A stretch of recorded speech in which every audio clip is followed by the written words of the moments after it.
আধার কার্ডের সাথে pan card আপনি বাড়িতে বসে লিঙ্ক করতে পারবেন।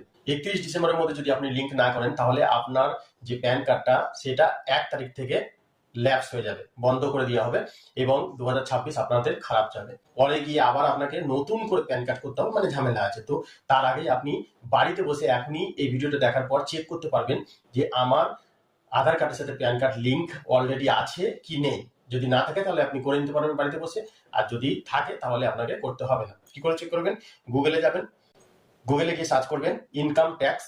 ইনকাম ট্যাক্স সার্চ করার পর প্রথমে যে আছে ইনকাম ট্যাক্স ডিপার্টমেন্ট, এর উপরে ক্লিক করবেন।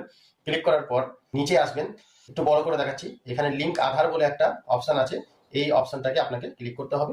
এখানে প্যান নাম্বার দিয়ে দেবো সব বড় হাতে, নিচে আধার নাম্বার দিয়ে দেবেন, নিচে ভ্যালিডেট অপশনে ক্লিক করে দেবেন। এখানে দেখতে পাচ্ছেন এখানে লেখা আছে your PAN is already linked, give Aadhaar, মানে এটা আপনার লিঙ্ক অলরেডি করা আছে আর আপনাকে লিঙ্ক করতে হবে না। ভিডিও ভালো লাগলে লাইক সাবস্ক্রাইব অবশ্যই করবেন। ধন্যবাদ।